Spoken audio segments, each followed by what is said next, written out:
Welcome everybody. Today we will be talking about the INTEX Explorer K2 inflatable kayak set with aluminum oars and high output air pump.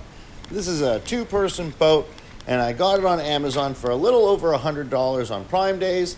Now you'll be looking at a closer to $200. Is it worth it? In my opinion, yes. But if you can still wait out and you don't need it today and you can wait for, Black Friday or Prime Days or another sale, I would take advantage of that. Now, the first thing I did when I was looking at buying a kayak was or an inflatable kayak. And I'll tell you, some of the reasons I wanted an inflatable kayak is I have a leased car, so I didn't want to add a trailer hitch or roof rack. And it's a SUV, but a regular, like a CRV. So you don't have the room in a CRV to put a kayak inside like you would a Suburban. So I made the decision that the inflatable kayak would be the right direction for me to see if it was worthwhile to have this boat. I'm going to use it, get my kids out on the water a little bit more and give them, a platform for them to rest when they're out in the lake. So that way, they're not getting cramps or treading water, or at least they can go out a little further without being terrified.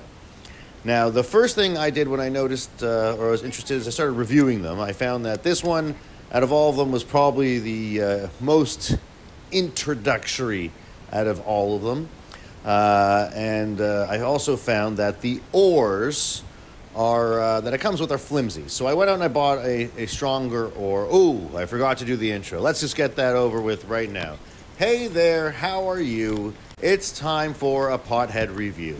So, back to the oar. So I went to the store and a local camping store, and I bought a oar. It was from Canadian Tire. It was $45 on clearance, regular like 60 or 70. It's a great oar. You can see in the early part of the video, it moves me around pretty quickly in this little inflatable boat. Now, back to this boat. When I did the original test, I was suffering from a little bit of back pain, so I didn't get to fully use it, but you can see, even with back pain, I am able to, get out on the water and enjoy myself, and it's nice to have this boat because just, being on the lake all day is fun, but having things to do on the lake is always more fun. Now, what are some of the things I could talk about this lake? Easily accommodates two people, easy to get in and out of without capsizing. Those are some of the pluses. Packing it up, 5-10 minutes. Setting it up, 5-10 minutes. Bag's a little heavy, but what do you expect? You're carrying around a boat. In fact, I actually have a little dinghy that I also put in there with it. So there's lots of extra room in the bag. Watertight box is good too, especially if you want to bring your smokes out on the lake with you. You have to have a life jacket in the boat. This is standard everywhere. The advantage of these inflatable cheap boats is they allow everybody to get into them. I had a 13 or 14-year-old, want to take it out, have a little fun with it. Also, a 10-year-old.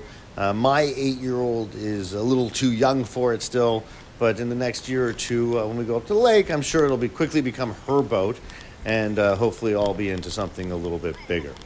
Now, the boat itself is very maneuverable. Sadly, because I said I had a little bit of back pain, I was hesitant to really go and see how far I could get it out there into the lake. Because if something did go wrong, I just wasn't in the position to fix it. But otherwise, I had no issues at all. Now, there are other versions of this kayak, the single-seater. I wouldn't suggest getting that. If you're going to get the yellow one, my suggestion is the two-seater. If you want something that's a single-seater, a little more sporty, a little faster, then I would investigate the other kayak made by this exact same company, because it itself has gotten better reviews in terms of paddle ability, let's say. But if your interest is, getting a kid into this thing, getting them comfortable on the water, seeing if a real canoe trip or buying a bigger boat is in your future, this is a great step one for approximately $100 that anybody can get into. I will say that I would get a inflatable or a high pressure pump and then some sort of power supply in order to fill this thing up lakeside. You don't want to be doing it from your car and then having to drag it a while. It's not heavy, but it's also it's 11 feet long or 10 and a half feet long. So taking it to the water, you're going to end up having to drag it. It's probably much better to drag it across a beach than a parking lot. As you can see, I had a smoke on the boat and it didn't sink it, which is always a plus. The boat is pretty stable, and I don't think there's anything wrong with it other than the fact that it's very introductory, and it's not the nicest, coolest looking thing out on the water. My kids call it the banana. But other than that, in terms of dollars and cents, if you can get this thing for a good price on a Prime Day or on a Black Friday, a great investment to make your beach days that much more fun. So I'll let you finish out just watching me play around in the water here for a few more seconds, and just give a little reminder that 40% of boat fatalities have to do with intoxication. Know your limits, play within them. Have a great day, everybody.